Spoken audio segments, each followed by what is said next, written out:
2 minute আমার দিকে লক্ষ্য করেন, আপনাকে আমি একটু বাস্তব সালাত দেখাই। সুন্দর করে অজু করবেন, হংসি খেলে অজু করবেন না, বিসমিল্লাহ বলে অজু করতে বসবেন, অঙ্গ প্রত্যঙ্গ ভালো করে ধৌত করবেন, শেষে বলবেন আশহাদু আল্লা ইলাহা ইল্লাল্লাহ, আশহাদু আল্লা ইলাহা ইল্লাল্লাহ ওয়াহদাহু লা শারীকা লাহু ওয়া আশহাদু আন্না মুহাম্মাদান আবদুহু ওয়া রাসূলুহু।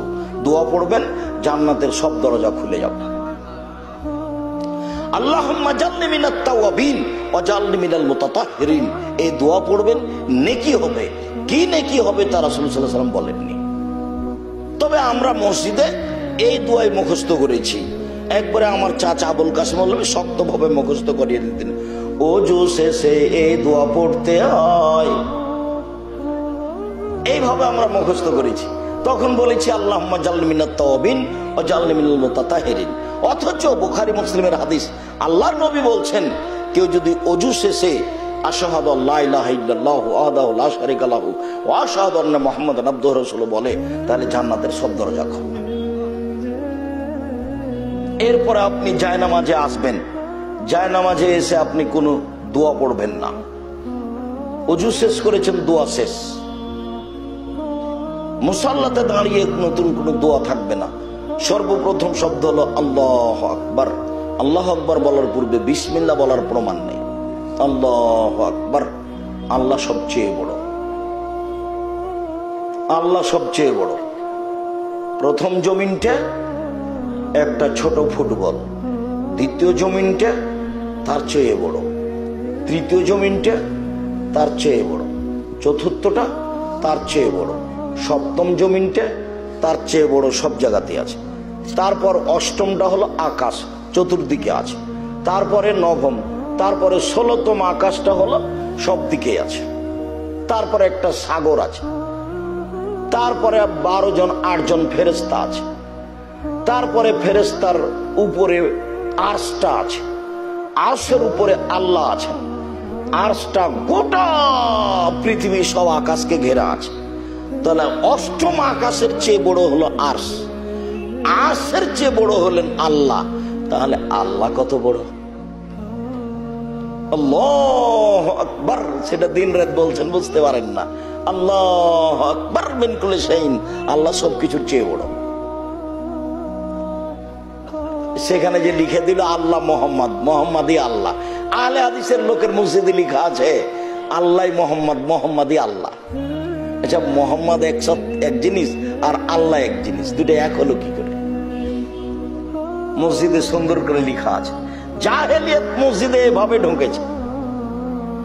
জাহেলিয়াত মসজিদে যে আরো কত ঢুকেছে, বিবাহ শাদীতে, চলাফেরাতে, স্কুলে, কলেজে, বিশ্ববিদ্যালয়ে, মাদ্রাসাতে, মাওলানার কাছে, হাজি গাজীর কাছে যে কত জাহেলিয়াত এসেছে, তার কোনো হিসাব নাই। সুন্দর করে মসজিদের পশ্চিম দেওয়ালে লিখে রেখেছে মোবাইল ফোন বন্ধ করুন। ও তখন আল্লাহ আকবার বলে বলছে, তো মোবাইল ফোন বন্ধ করো। এই জাহেলিয়াত। লাল বাতি দিয়ে দিয়েছে, লাল বাতি জ্বলে উঠেছে, এখন আর সালাত আদায় করা যাবে না, লাল বাতি। কত সব জাহেলিয়াত। আপনি মসজিদের ভিতরে, ওটা কি বলছে, ওই যে সূত্রা, সূত্রা, মসজিদের ভিতরে সূত্রা দিয়ে ভর্তি কাঠ, এটাও জাহেলিয়াত। খালি যদি মসজিদ সংক্রান্ত জাহেলিয়াত দেখেন তো দেখবেন যে একটা ছোট বই হয়ে যাবে। ইবাদতের জায়গাতে লাশকে রেখে একবারে ইমাম আপনার এই চেয়ারম্যান মেম্বার বক্তব্য মেরে চলে যাচ্ছে, এটা জাহেলিয়াত। সব জায়গাতে জাহেলিয়াত ঢুকে আছে। সম্মানিত দিনী ভাই বোন, আল্লাহু আকবার, ডান হাতকে বাম হাতের কবজির উপরে রেখে বা বাহুর উপরে রেখে বুকের উপরে রাখবেন। তারপরে সানা, আল্লাহুম্মা বা'id বাইনি ওয়া বাইনা খাতায়ায়া কামা বা'adta বাইনাল মাশরিক ওয়াল মাগরিব। হে আল্লাহ, তুমি আমার পাপকে অত দূরত্বে রাখো, পূর্ব পশ্চিমকে তুমি যত দূরত্বে রেখেছো। পূর্ব থেকে পশ্চিম লক্ষ হাজারো কিলোমিটার দূরে আছে, তুমি তেমনি আমার থেকে আমার পাপকে এত দূরত্বে রাখো। আল্লাহ নাক্কিনি মিনাল খাতায়া কামা ইয়ানাক্কা সাবুল আবিজ মিনাত তানাস। আল্লাহ তুমি আমার পাপকে ধুয়ে পরিষ্কার করে দাও যেমন ভাবে সাদা কাপড়কে ময়লা থেকে ধুয়ে পরিষ্কার করা হয়। আল্লাহ মাগসিল খাতায়া বিল মাই ওয়াস সালজাল বারাদ। হে আল্লাহ তুমি আমার পাপকে বরফ দিয়ে তুষার দিয়ে ঠান্ডা পানি দিয়ে ধুয়ে পরিষ্কার করে দাও। আউযু বিল্লাহি মিনাশ শাইতানির রাজিম। মারদুদ বিতাড়িত শয়তান থেকে বাঁচতে চাচ্ছি। বিসমিল্লাহির রহমানির রহিম। পরম দাতা দয়ালুর নামে আরম্ভ করছি। আলহামদুলিল্লাহি রাব্বিল আলামিন। বিশ্বজগতের প্রতিপালকের প্রশংসা। আর রহমানির রহিম, তিনি হচ্ছেন পরম দাতা দয়ালু, মালিক ইয়াউমিদ্দিন, তিনি হচ্ছেন বিচার দিনের মালিক। ইয়াকা না'বুদু, একমাত্র তোমার ইবাদত করি। ওয়া ইয়াকা নাস্তাঈন, একমাত্র তোমার কাছে সাহায্য চাই। ইহদিনাস সিরাতাল মুস্তাকিম, তুমি আমার একটা কথা শোনো। ইহদিনাস সিরাতাল মুস্তাকিম, তুমি আমার একটা কথা শোনো। তুমি আমাকে সোজা সরল সঠিক পথ দেখাও। সিরাতাল্লাযীনা আন'আমতা আলাইহিম, ওদের পথ তুমি দেখাবা, যাদের অনুগ্রহ করেছো, যাদের উপরে যাদের ভালোবেসেছো, তাদের পথ দেখাও। গায়রিল মাগদুবি আলাইহিম ওয়ালাদ-দাল্লিন, ওদের পথ দেখায় না যাদের প্রতি অভিশপ্ত, যাদের প্রতি তুমি অসন্তুষ্ট, যারা অভিশপ্ত, যারা ভ্রান্ত পথভ্রষ্ট, ওদের পথ তুমি দেখায় না। আমিন। দীর্ঘ সময় ধরে তোমার দরবারে যে প্রার্থনা করলাম সেটা তুমি কবুল করো। সূরা ফাতিহা কিন্তু ব্যতিক্রম দোয়া। দোয়ার জগতে এত দামি দোয়া পৃথিবীতে নেই, যার জন্য ইমাম থাকলেও সূরা পড়বে, মুক্তাদি হলেও পড়বে, জামাতে হলেও পড়বে, একাই হলেও পড়বে, কেরাত জোরে হলেও পড়বে, ধীরে হলেও পড়বে, সব সময়তে সূরা ফাতিহা পড়বে। সূরা ফাতিহা পড়তে বাধ্য। এই জন্য সূরা ফাতিহা সব রাকাতে আসে, বারবার আসে, সব রাকাতে আসে। অন্য সূরা বারবার আসে। ব্যতিক্রম দোয়া। আল্লাহর কাছে কিছু চাইলে আল্লাহর প্রশংসা করা লাগে, প্রশংসা করলে তিনি খুশি হন। আলহামদুলিল্লাহ, প্রশংসা বিশ্বজগতের প্রতিপালক। 1 2 আর রহমানির রহিম, তিনি হচ্ছেন পরম দাতা দয়ালু, মালিক ইয়াউমিদ্দিন, তিনি বিচার দিনের মালিক। ইয়াকা না'বুদু, তোমারই ইবাদত করি, তোমারই তো ইবাদত করি। ওয়া ইয়াকা নাস্তাঈন, তোমারই কাছে তো সাহায্য চাই। তুমি আমার একটা কথা শোনো। ওরা বলছে এই দলে আসো, ওরা বলছে এই দলে আসো, ওরা বলছে ফুরফুরায় আসো। আবুল আলা মওদুদী বলছেন যে রাজপথে আসো নির্বাচন করে। তো তাহলে আমি কোন পথে যাই? আমি কোন পথে যাই? ইহদিনাস সিরাতাল মুস্তাকিম, তুমি আমাকে সহজ সরল সোজা পথ দেখাও। গায়রিল মাগদুবি আলাইহিম ওয়ালাদ-দাল্লিন, যেই পথের প্রতি তুমি অসন্তুষ্ট, যাদের প্রতি তুমি অভিশাপ করেছ, যারা পথভ্রষ্ট, ওদের পথ দেখায় না। ওরা ইহুদি, ওরা খ্রিস্টান। দীর্ঘ সময় ধরে যে দোয়া করলাম এটা তুমি কবুল করো। যে কোনো একটা সূরা। বিসমিল্লাহির রহমানির রহিম। পরম দাতা দয়ালুর নামে আরম্ভ করছি। কুল হুয়াল্লাহু আহাদ, হে নবী আপনি বলুন আল্লাহু একক, আল্লাহু সামাদ, তিনি নিরপেক্ষ মুখাপেক্ষীহীন। সমাদের আজকে ব্যাখ্যা শুনছিলাম। সমাদের ব্যাখ্যা দুই দিক থেকে হতে হবে, তারপরেও পূর্ণ অর্থ হবে না। আল্লাহ হলেন নিরপেক্ষ মুখাপেক্ষীহীন, তার সাথে আর একটা করতে হবে, পৃথিবীর সব কিছু কার মুখাপেক্ষী? আল্লাহ। তাহলে একটা মোটামুটি অর্থ করা যাবে, আজকে বুঝতে পারলাম। দুই দিক থেকে অর্থ করলে এটা একটা পূর্ণতায় যেতে পারে। আল্লাহু সামাদ, আল্লাহ নিরপেক্ষ মুখাপেক্ষীহীন। লাম ইয়ালিদ, তিনি কাউকে জন্ম দেননি। ওয়ালাম ইউলাদ, তিনি কারো থেকে জন্ম নেননি। ওয়ালাম ইয়াকুন লাহু কুফুয়ান আহাদ, তার সমকক্ষ কেউ নেই। আল্লাহু আকবার। হাতটি ওইভাবে উঠাবেন ওই পর্যন্ত যেভাবে উঠিয়েছিলেন। তারপরে আপনি চলেন রুকুতে যাই। রুকুতে গিয়ে হাত দুটি রডের মতো সোজা থাকবে, আঙ্গুলগুলি খোলা খোলা থাকবে, কোমর থেকে সামনের ওজন হাতের উপরে থাকবে, মাথা উঁচুও হবে না, মাথা নিচুও হবে না। একাধিক সহিহ হাদিস, পিঠের লম্বা হাতটা একবারে সোজা হয়ে থাকবে। আপনি বলবেন সুবহান রাব্বিল আযীম। উঁচু আল্লাহর পবিত্রতা বর্ণনা করছি, একবার দুবার নয়, 3 বার 5 বার 10 বার, এক হাদিসও ঠিক নয়, যে যা পারে। আরো অনেক দোয়া আছে, সেগুলো আপনি বলেন। সুবহানাকাল্লাহুম্মা রাব্বানা ওয়া বিহামদিকা আল্লাহুম্মা ইগফিরলি, হে আল্লাহ তোমার প্রশংসা সহকারে পবিত্রতা বর্ণনা করছি, তুমি আমাকে ক্ষমা করো। সুবহুন কুদ্দুসুন রব্বুল মালাইকাতুর রূহ, এই দোয়া আপনি পড়তে পারেন একাধিকবার। তারপরে চলেন সামি আল্লাহু লিমান হামিদা রব্বানা লাকাল হামদ হামদান কাসীরান তাইয়িবান মুবারাকান ফি। আল্লাহ ওই লোকের প্রশংসা শুনলো যে তার প্রশংসা করলো, খুব তার প্রশংসা মঙ্গলময় বরকতময় তার প্রশংসা। মিলা সামাওয়াতে আকাশ পরিমাণ প্রশংসা, মিলাল আরজ জমিন পরিমাণ প্রশংসা, মিলামা বাইনাহুমা আকাশ জমিনের মধ্যে যে ফাঁকা রয়েছে এই পরিমাণ প্রশংসা। মিলামা শাইতা মিন শাইইন বাদ, তুমি যত চাও তত তোমার প্রশংসা। দাঁড়িয়ে দাঁড়িয়ে বলবেন, একবার ওইভাবে স্টিল দাঁড়িয়ে থাকবেন, হাতটা ছেড়ে দিয়ে, হাত পুনরায় বুকে বাঁধবেন না। আমাদের এই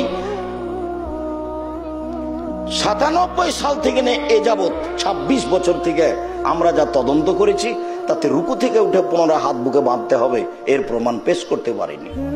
যারা অরিজিনাল আরবি তাদের মধ্যে যিনি আলবানী রাসের উদ্দিন আলবানী রাহিমাহুল্লাহ পৃথিবীর শ্রেষ্ঠ বিদ্বান, উনি এটাকে নিকৃষ্ট বেদাত বলেছেন পুনরায় হাত বাঁধা।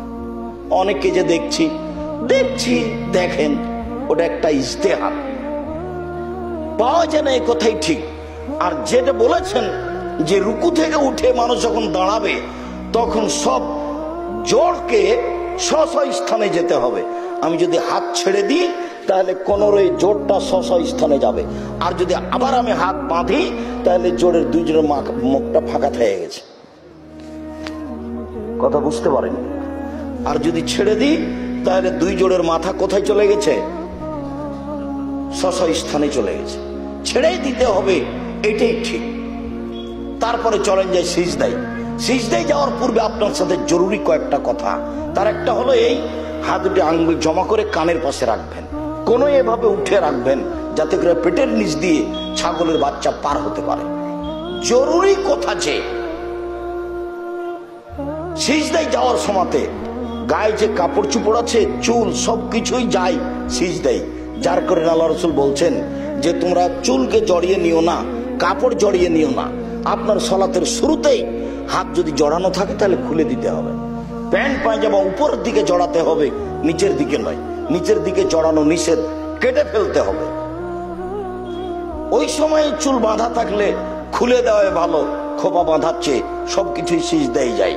যখন আপনি সিজদায় যাবেন এতদিন যেভাবে যাচ্ছিলেন তার চেয়ে 8-10 আঙ্গুল মাথাটা কপালটা আগিয়ে রাখবেন যাতে করে পিঠের লম্বা হাতটা সোজা হয়ে যায়। রাসূল সাল্লাল্লাহু আলাইহি ওয়াসাল্লাম বলছেন আমাকে 7 হাড়ের উপরে সিজদা করতে বলা হয়েছে, নাক কপাল এক।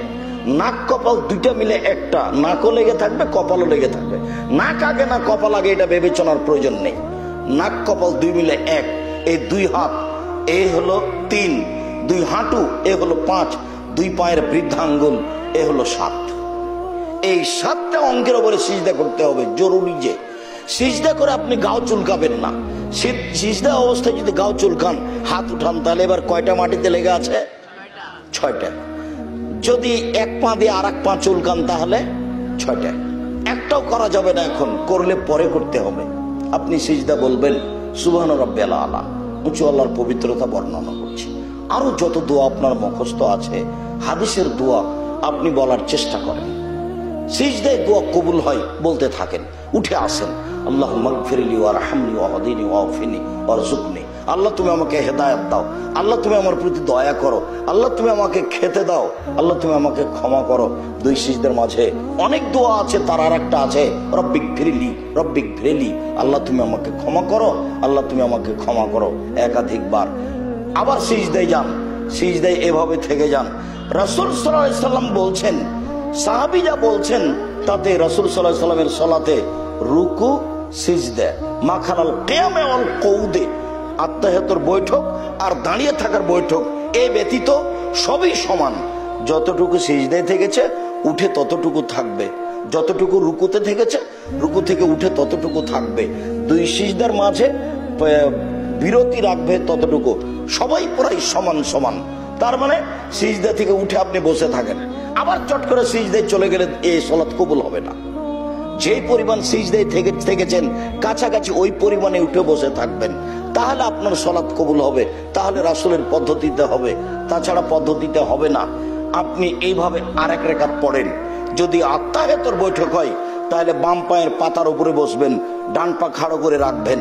যদি সালামের বৈঠক হয়, সালাম 4 রাকাতে হয়, সালাম 3 রেখাতে হয়, সালাম 2 রেখাতে হয়, সালাম 1 রেখাতে হয়।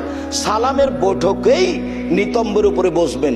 4 রেখাতে সালাম জোহর আসর এশা, 3 রেখাতে সালাম মাগরিব, 2 রেখাতে সালাম ফজর, 1 রেখাতে সালাম বিতর। এসব জায়গাতে যখনই আপনি সালামের বৈঠক হিসাবে বসবেন, তখন বাম পা ডান দিকে বের করে দিবেন, পিছনের উপরে নিতম্বের উপরে বসবেন, আর ডান পা খাড়ো করে রাখবেন পাশে, আর বসে থাকবেন মাটির উপরে।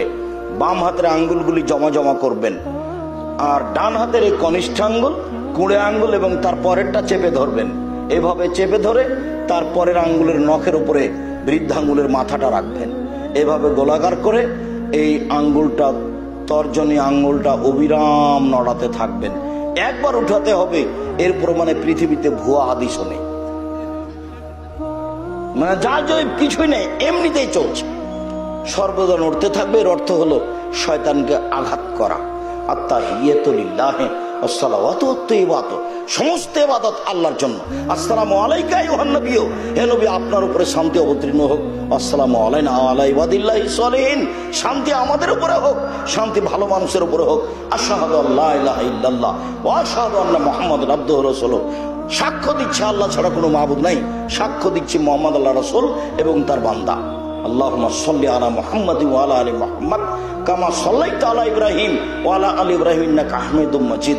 হে আল্লাহ, তুমি মুহাম্মদ সাল্লাল্লাহু আলাইহি সাল্লাম ও তার বংশধরের প্রতি শান্তি অবতীর্ণ করো, যেমন ভাবে ইব্রাহিম আলাইহিস সালাম ও তার বংশধরের প্রতি শান্তি অবতীর্ণ করেছিলে।